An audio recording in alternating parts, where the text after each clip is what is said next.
When you first arrive in medical school, the first day they give you a white coat, they give you scrubs, they send you to the bookstore where you buy your tools that you need for your anatomy class or your books.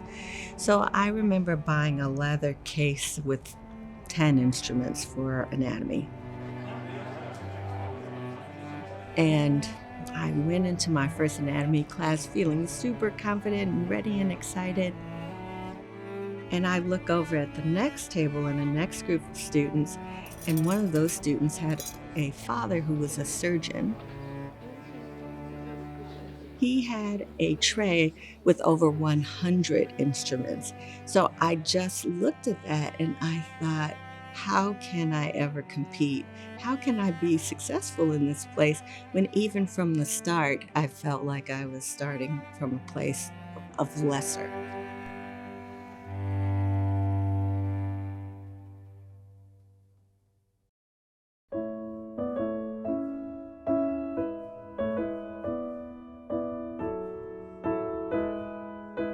So we're now in P117, and this was really the place where everything happened in medical school. We had many of our lectures here. There was a lot of angst and anxiety before our exams, but also it was a real place where we really learned the basics of medicine. And most important to me is it was right around the corner from the best mentor any medical student could have, Dr. Bowman. 117 is here. And then Dr. Bowman's office is located right here. And I would often stop there on the way and say, Dr. Bowman, I have this test. And he would be, you can do it. You have the potential. And even looking back over the last 30 years of being a physician, really it all got started here in P117 and with Dr. James Bowman. We all actually visited Dr. Bowman on a regular basis. He was the first African-American faculty member who'd been tenured at the University of Chicago, and he was someone who always made himself available to the students. And Jim knew that people were looking at him constantly, that people were emulating him, that people were looking to do and accomplish things that he had done. And he was inspirational in trying to drive you to be able to reach that goal.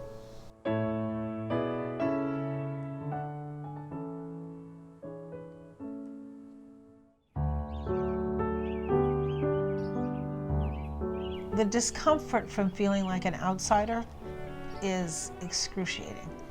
And I think you learn to adjust to it, but it's exhausting over time.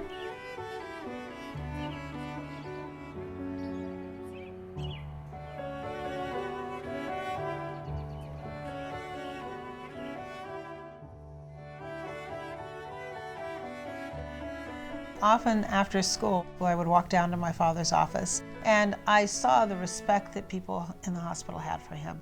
And not just his fellow physicians, but the orderlies, the nurses, the medical students. Everybody had an affinity for my father. Dr. Bowman was so important. He actually interviewed me when I was applying, and I had no idea the significance he would play in my life. Jim's respect for Anita emanated from her incredible intelligence. She was so bright and so able. He believed that talent is ubiquitous and opportunity is not. And if he was in a position to give someone an opportunity that they wouldn't otherwise have, that would level the playing field, then he was determined to do that.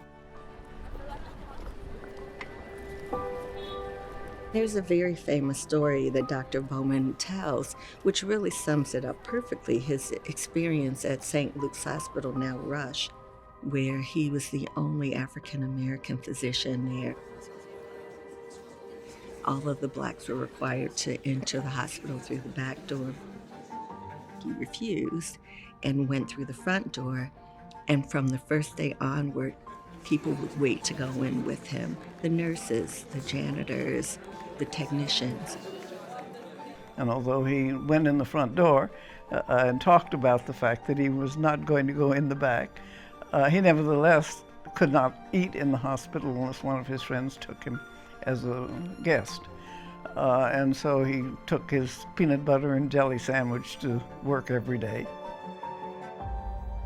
And what he said is opening the door is hard, but you walk through it and then you leave the door open for others to follow behind you.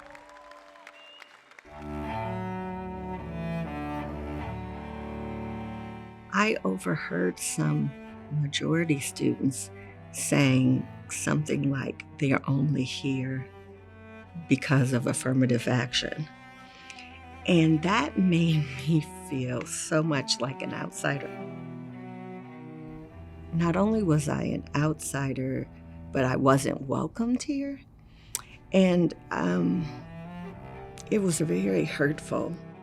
And I remember going and talking to Dr. Bowman then, and he told me, you know, you're every bit as good, every bit as capable as any other medical student that you encounter. And he really created this sense of belonging, this nurturing that really gave me a pathway to be successful.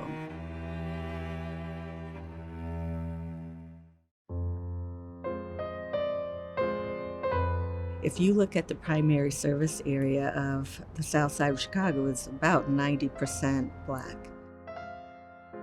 A community like Inglewood, the life expectancy is a full 30 years less if you live in Inglewood versus if you live in Streeterville. Maybe 15-minute distance in a car. When I saw the difference in illness and pathology as it presents to those who are insured versus uninsured, that I realized that there's so much work to be done. The turning point was really when we went from the first 2 years of just learning through textbook and exam and courses to the clinical work. The patients were so excited to see other people who looked like them taking care of them.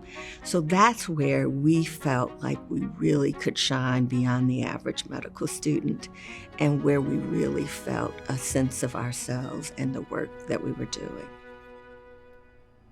It's really amazing. And it really was a community. I remember when I was finishing medical school and thinking about residency, and I had many offers to go work in the suburbs, but it was Dr. Bowman who reminded me the importance of people seeing examples who look like them.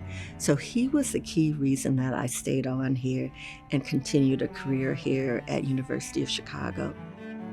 I think we have to do more to make people imagine themselves in positions of greatness, and that's really where the pictures on the wall come in. It is a hallway of a lot of white people in the class pictures that are here. And not to reduce their significance, obviously, that's incredibly important. It's not an either or, it's an and. It's let's keep these pictures, but let's add some more. Let's create more space so people can see themselves in the people who are highly regarded on the campus.